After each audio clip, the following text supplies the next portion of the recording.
മുഖ്യമന്ത്രിയുടെ വാഹനം തടയാൻ വെല്ലുവിളിച്ച് സുരക്ഷാ ഉദ്യോഗസ്ഥൻ എം.എസ്. ഗോപികൃഷ്ണൻ എന്ന പോലീസ് ഉദ്യോഗസ്ഥനാണ് ഫേസ്ബുക്കിലൂടെ വെല്ലുവിളിച്ചത്. കടക്കലെത്തുമ്പോൾ കാണാമെന്ന് പോസ്റ്റിന് താഴെ കമന്റുണ്ട്. പോസ്റ്റിന് താഴെ വൻ തെറിവിളിയും അസഭ്യവർഷവും ഒക്കെ ഉണ്ടാവുകയാണ്.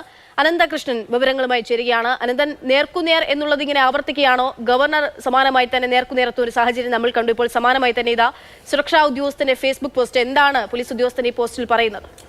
അക്ഷയ, മുഖ്യമന്ത്രിയുടെ സുരക്ഷാ ഭടന്മാർ വഴിനീളെ യൂത്ത് കോൺഗ്രസ് പ്രവർത്തകരെ മർദ്ദിക്കുന്ന ദൃശ്യങ്ങൾ പുറത്തുവരികയും അത് വിവാദമാവുകയും ചെയ്തതാണ്. അതിനു പിന്നാലെയാണ് മറ്റൊരു സുരക്ഷാ ഭടൻ ഇപ്പോൾ സമൂഹ മാധ്യമത്തിൽ വെല്ലുവിളിയുമായി രംഗത്തെത്തിയിരിക്കുന്നത്. ഒരു യൂത്ത് കോൺഗ്രസ് പ്രവർത്തകന്റെ പോസ്റ്റിന് താഴെയിട്ട കമന്റാണ് ഇപ്പോൾ വലിയ വിവാദമായിരിക്കുന്നത്.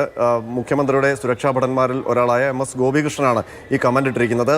കഴിയുമെങ്കിൽ മുഖ്യമന്ത്രിയുടെ വാഹനം കടക്കിലെത്തുമ്പോൾ തടഞ്ഞു നോക്കൂ, അപ്പോൾ കാണാം എന്നുള്ള വെല്ലുവിളിയാണ്. മുഖ്യമന്ത്രിയുടെ വാഹനം തടഞ്ഞാൽ അതിൻ്റെ ഭവിഷ്യത്തുണ്ടാകും എന്നുള്ള മുന്നറിയിപ്പാണ് ഈ കമൻറ്റിൽ ഉള്ളത്. അതിനുശേഷം കുറേ കമൻറ്റുകൾ ഉണ്ട്. അത് പിന്നീട് അസഭ്യവർഷമായി മാറുകയും ചെയ്യുന്നുണ്ട്. എം.എസ്. ഗോപികൃഷ്ണൻ മുഖ്യമന്ത്രിയുടെ സുരക്ഷാ ഭടന്മാരിൽ ഒരാളാണ്. ഇപ്പോൾ മുഖ്യമന്ത്രിയുടെ ഓഫീസിലാണ് ഡ്യൂട്ടി ചെയ്യുന്നത്. കുമ്മിൾ ഷമീർ എന്ന യൂത്ത് കോൺഗ്രസ് പ്രവർത്തകൻ വിവരാവകാശം നൽകിയതുമായി ബന്ധപ്പെട്ട്, അതായത് പൗരപ്രമുഖർ ആരൊക്കെ എന്ന് വിശദീകരിക്കാമോ എന്നുള്ളൊരു വിവരാവകാശം ചീഫ് സെക്രട്ടറിക്ക് നൽകിയിരുന്നു. അതുമായി ബന്ധപ്പെട്ട് ലഭിച്ച മറുപടിയിൽ അതിൻ്റെ വിശദാംശങ്ങളൊന്നും ലഭിച്ചിട്ടില്ല. അതുകൊണ്ട് അപ്പീൽ പോകും എന്ന രീതിയിലൊരു പോസ്റ്റാണ് ഇട്ടിരുന്നത്. ആ പോസ്റ്റിന് താഴെയാണ് ഗോപികൃഷ്ണൻ വന്നിട്ട് കഴിയുമെങ്കിൽ അപ്പീൽ കൊടുക്കുക, അത് മറുപടി കിട്ടിയില്ലെങ്കിൽ കടക്കിലെത്തുമ്പോൾ മുഖ്യമന്ത്രി ഒന്ന് തടഞ്ഞു നോക്ക് എന്ന രീതിയിൽ പോസ്റ്റ് ഇട്ടിരിക്കുന്നത്. ഏതായാലും ഇതിപ്പോൾ സമൂഹ മാധ്യമത്തിൽ വലിയ ചർച്ചയായിട്ടുണ്ട്. അനന്തൻ, ഈ കടക്കൽ എന്നല്ല, ഇന്നലെ മുതൽ തന്നെ, കഴിഞ്ഞ ദിവസം മുതൽ നമ്മൾ ഈ കാണുകയാണ്, കണ്ണൂർ മുതൽ തുടങ്ങിയതാണ് ഈ മുഖ്യമന്ത്രിക്ക് നേരെ പ്രതിഷേധിക്കുന്ന ആളുകളെ അതിക്രമിക്കുന്നതും. ഡിവൈഎഫ്ഐ പ്രവർത്തകരാകട്ടെ, പോലീസ് ആകട്ടെ, മുഖ്യമന്ത്രിയുടെ സുരക്ഷാ ഉദ്യോഗസ്ഥരാകട്ടെ, ഇങ്ങനെ ആരാക്രമിക്കുമ്പോഴും അതിനെയൊക്കെ രക്ഷാപ്രവർത്തനം എന്ന് പറഞ്ഞുകൊണ്ട് ആ തരത്തിൽ ന്യായീകരിച്ചുകൊണ്ടും ഇന്നും മുഖ്യമന്ത്രിയുടെ പ്രസ്താവനകളും പരാമർശങ്ങളും അങ്ങനെയായിരുന്നു. അപ്പോൾ നമ്മൾ എന്നും ഓരോ ജില്ലയിലേക്ക് എത്തുമ്പോഴും ആ ഒരു ആധിയിലും ഒക്കെ തന്നെയാണ് നമ്മൾ അതിനെ ഉറ്റുനോക്കുകയും ചെയ്യുന്നത്. അതായത് ഇതിനെ കണ്ടതല്ല, ഇതിനപ്പുറവും ഒരു പക്ഷേ കാണാമെന്നൊക്കെ തരത്തിലുള്ള ഒരു വെല്ലുവിളിയായിട്ട് തന്നെ നമ്മൾ ഇതിനെ കാണണമോ?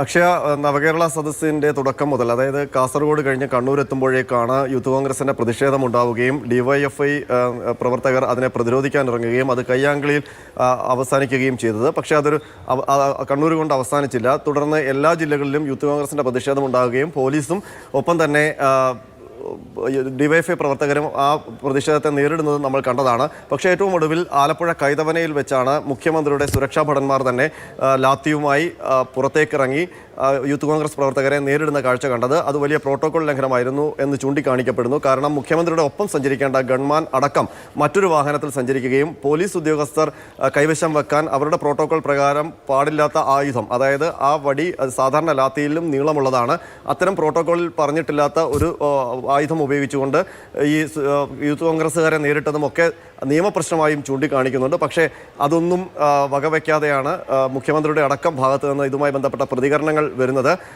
അതുകൊണ്ട് തന്നെ ഇനി വരുന്ന ദിവസങ്ങളിലും ഇപ്പോൾ പത്തനംതിട്ട ജില്ലയിൽ വീണ്ടും റാന്നിയിൽ പ്രശ്നമുണ്ടായിരിക്കുന്നു.